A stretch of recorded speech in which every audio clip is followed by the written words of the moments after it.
दमादमपुर गांव में केतन अपनी बीवी रेखा के साथ रहता था। केतन अपने बेटे प्रवीण के साथ समोसे की दुकान चलाया करता था। केतन की समोसे की दुकान के सामने उसके बचपन के दोस्त मुन्ना की कुल्हड़ चाय की दुकान थी। केतन मुन्ना से हमेशा मिलने जाया करता था। क्या हाल है मुन्ना? आज तुमने अपने कुल्हड़ चाय की दुकान बहुत देर से खोली। इसी वजह से मुझे रेखा के हाथ की गंदी चाय पीनी पड़ी। माफ करना केतन भाई साहब, मगर मेरी तबीयत थोड़ी नासाज थी, इसी वजह से मैंने आज दुकान थोड़ी देर से खोली। अरे तो डॉक्टर को दिखाकर दवा ले लो और आज आराम करो, सेहत का ख्याल रखो। जी मैंने दवा ले ली। और आपके दुकान पर आज खरीदार नजर नहीं आ रहे हैं? कैसे आएंगे? आज प्रणीत अपने दोस्त की शादी में गया है और दुकान पर समोसे वही बनाता है। जब प्रणीत आ जाएगा तब दुकान पर समोसे बनाकर वही बेचेगा। इतने में वहाँ पर प्रणीत आ जाता है। मुन्ना काका, एक चाय दे दीजिए, जल्दी दीजिए, क्योंकि दुकान पर समोसे बनाने जाना है। एक काम करो, तुम जाकर समोसे बनाना शुरू करो, मैं तुम्हारी दुकान पर ही चाय भिजवा दूंगा। हाँ, ये ठीक रहेगा। चलो बेटा, मैं लेकर आता हूँ। प्रणीत के जाने के बाद मुन्ना उनसे कहता है, आपका बेटा बहुत मेहनती है, दिन भर दुकान चलाता है, बहुत मेहनत करता है। ये बात मैं अच्छी तरह जानता हूँ। तुम चाय दो, मैं लेकर जाऊँ। तुमसे शाम को मिलूंगा, फिर बैठकर गप्पे लगाएंगे। प्रणीत अपने समोसे के दुकान पर दिन रात मेहनत किया करता था। दिन रात समोसे बनाकर उन्हें बेचने का काम किया करता था। लेकिन इस बात से प्रणीत का दोस्त मंगलू उससे बेहद जलता था। प्रणीत के समोसे की दुकान पर बेहद भीड़ रहती थी और मंगलू के मिठाई की दुकान हमेशा खाली रहती थी। बेटा मंगलू, कहाँ हो? ये देखो, प्रणीत ने तुम्हारे लिए समोसे भेजे हैं। जी मैं अभी आया, इसकी क्या जरूरत थी? मैं उससे जाकर मिल लेता हूँ। मंगलू सीधा प्रणीत की दुकान पर जाता है।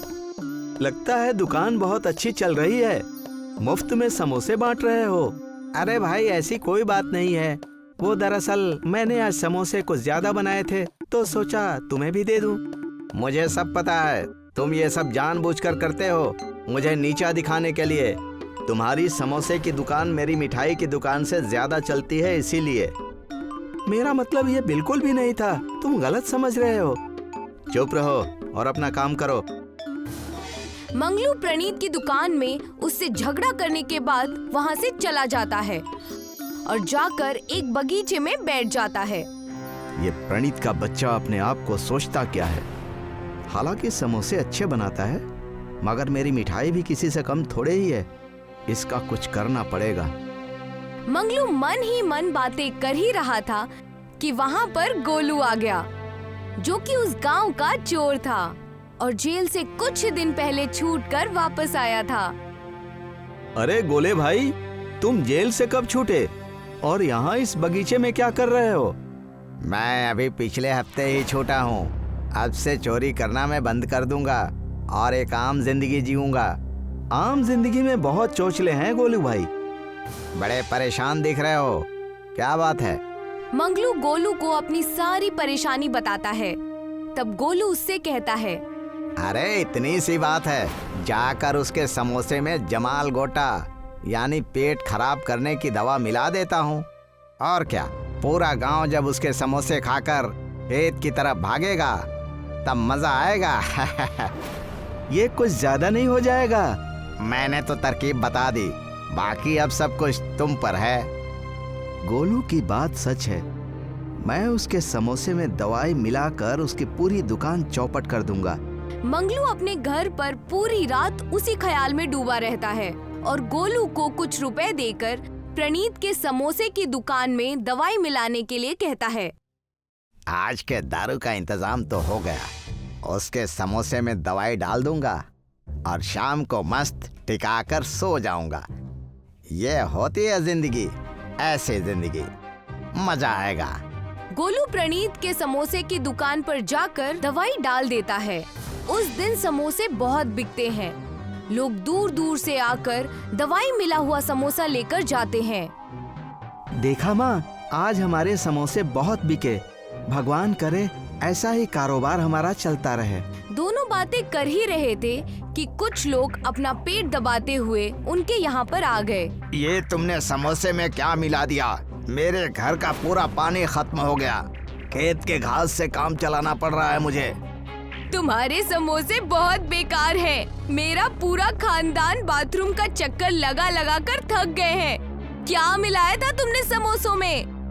मैं तो पहले से ही पतला हूँ, पूरा दिन जुलाब कर करके और पतला हो गया हूँ। दवाई वाले समोसे खाकर पूरे गांव को जुलाब हो गया था और यही सब वजह से प्रणीत के समोसे की दुकान चलनी बंद हो गई। आज के बाद तुम्हारी दुकान पर कोई नहीं आएगा। सब मिठाई खाएंगे, समोसा कोई नहीं खाएगा। प्रणीत की दुकान न चलने की वजह से मंगलू के मिठाई की दुकान खूब चलने लगी। इस बात से प्रणीत परेशान होकर मुन्ना की चाय की दुकान पर जाता है। क्या बताऊं मुन्ना काका, सब कुछ इतना अच्छा चल रहा था, आज मैं बहुत परेशान हो गया हूँ। बेटा, उतार चढ़ाव तो आते ही रहते हैं। सादा जीवन, उच्च विचार। मुन्ना काका के मुंह से मामूली जिंदगी और बड़े ख्याल सुनकर प्रणीत अपने अब्बू को बुलाता है।